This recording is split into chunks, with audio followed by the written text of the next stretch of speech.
In 1896, a pivotal and closely contested election happened between Republican candidate and former governor of Ohio, William McKinley, and the Populist and Democratic Party's candidate, William Jennings Bryan.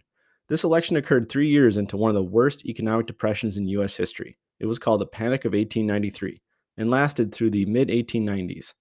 The U.S. had seen a huge increase in unemployment, bankruptcies, bank failures, and violent strife between workers and corporate management.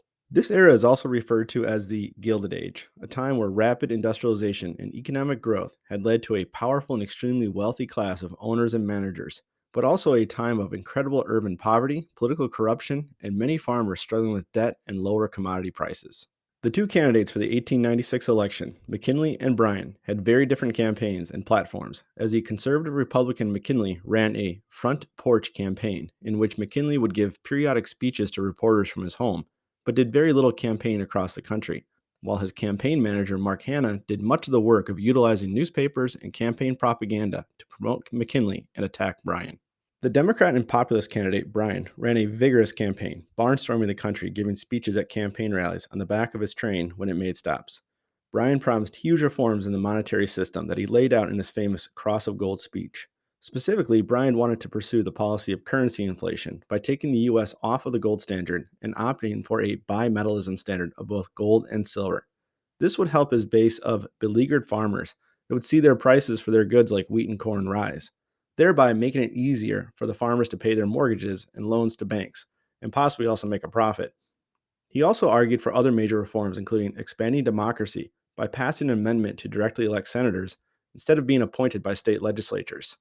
He also wanted an income tax on the wealthy, reduced tariffs, breakup of monopolies, and government regulation of the railroads, which the railroads were seen by both railroad workers and farmers as very corrupt and overbearing corporations that had way too much power. So, with the public clamoring for reform during an economic depression, and Bryan running a far more vigorous campaign while promising major reforms of the economy and government than his opponent, why did Bryan lose the election to his opponent, McKinley? Well, to start, while Bryan had broad popular support amongst farmers, he was far less popular with industrial workers, who may have suffered from the effects of inflationary policies, as their food and other living expenses would rise, and they did not have a guarantee that their wages would rise as well. As we look at the electoral map, we see Bryan did very well in the rural agricultural regions of the country, but not as well in the increasingly industrial upper Midwest and Northeast. Bryan did try to appeal to workers, as he knew this was his weak spot. However, he was unsuccessful in persuading them.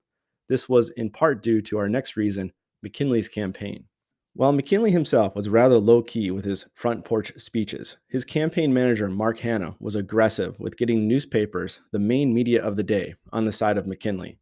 He had the resources and persuasion to do this because the business community lined up behind McKinley, as they saw him as being far less of a reformer than Bryan, and thereby would be less disruptive to their businesses, wealth, and influence.